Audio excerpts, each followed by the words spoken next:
Você já ouviu falar do livro de Enoque?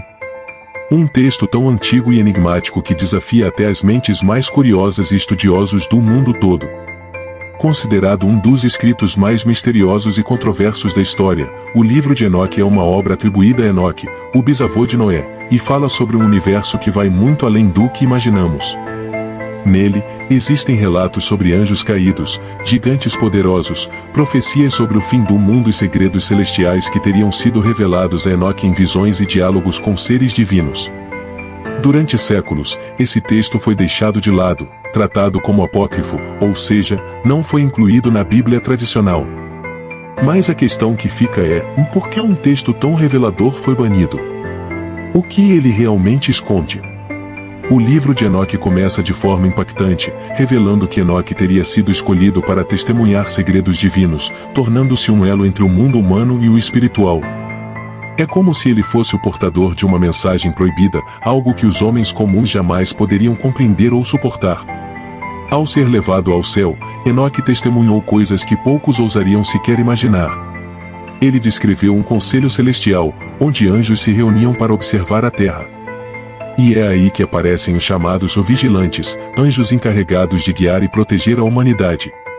No entanto, esses seres logo se desviam de sua missão. Segundo o livro, eles começaram a desejar as mulheres humanas, ao descerem à terra, tiveram filhos com elas. Nasciam então os Nefilim, gigantes de força incomparável e espírito corrompido. É uma história de desejo proibido, traição e queda, que culmina em um conflito entre o divino e o profano. Esses anjos ensinaram aos homens conhecimentos que estavam além da compreensão humana, como astrologia, uso de metais e até práticas mágicas. Mas será que eles estavam realmente ajudando?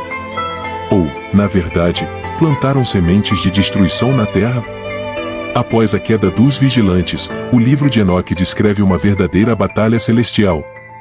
Deus, furioso com os anjos rebeldes, decide intervir. Enoque, assistindo a tudo, se torna uma espécie de intermediário, testemunhando o castigo dos vigilantes e a aniquilação dos Nefilim, que eram considerados aberrações e uma ameaça à criação divina. É como se ele fosse a testemunha ocular do julgamento final desses seres. Imagine as cenas apocalípticas, anjos sendo acorrentados, gigantes sendo exterminados, tudo sob um poder imensurável que não pode ser contestado. Essas passagens são tão intensas que muitos acreditam que o livro de Enoque não foi incluído na Bíblia por medo de causar pânico entre os fiéis. A história contada por Enoque desafia a compreensão e levanta questões sobre as forças que realmente controlam o destino da humanidade. E não é só isso, o livro de Enoque também traz profecias impressionantes sobre o fim dos tempos. Ele descreve visões que parecem apontar para um futuro de caos e redenção. Em uma dessas profecias, ele fala sobre o dia do julgamento, um momento em que o bem e o mal seriam finalmente separados. Mas, mais do que isso, o livro de Enoque parece prever eventos catastróficos que, para muitos, têm tudo a ver com os dias de hoje. Seria ele uma mensagem sobre o futuro da humanidade? Muitos pesquisadores acreditam que sim, que Enoque teve acesso a verdades que apenas agora estamos começando a entender. E há quem veja em suas palavras uma advertência sobre o caminho destrutivo que estamos trilhando, como se Enoque estivesse tentando nos alertar para uma catástrofe iminente. Outro ponto fascinante são os portais misteriosos que ele descreve, passagens que conectam o céu e a terra, o divino e o mundano. Enoque fala sobre portais secretos que apenas os escolhidos podem atravessar, dimensões ocultas que guardam segredos profundos sobre a criação do universo. É como se ele estivesse descrevendo um multiverso, uma estrutura de camadas que conecta mundos paralelos.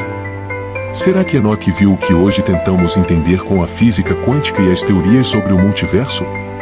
Esse é um dos pontos mais enigmáticos do livro e que desafia até mesmo os cientistas modernos. É impossível não pensar nas implicações. Teria Enoque acesso a um conhecimento que transcende o nosso entendimento? Essas ideias desafiam a linha entre o espiritual e o científico, entre o místico e o material. E, por fim, temos a questão do que o livro de Enoque realmente significa para nós. Estudiosos e teólogos ainda debatem se ele é um registro histórico, uma parábola espiritual ou uma mensagem para os dias de hoje. Muitos o veem como um texto que abre os olhos para uma realidade mais ampla, para forças invisíveis que moldam o destino humano. Outros o consideram uma ficção inspiradora, mas perigosa, que mistura lendas antigas com a espiritualidade da época. No entanto, é inegável que o livro de Enoque ainda ressoa, como se tivesse algo vital a nos dizer. Talvez ele seja, acima de tudo, um convite para explorar os mistérios da criação, para entender que o mundo é muito mais vasto e complexo do que imaginamos. Afinal, ao abrir as páginas desse livro, não estamos apenas lendo uma história antiga, mas nos conectando a um passado esquecido, a uma sabedoria perdida que nos desafia a olhar para o desconhecido sem medo.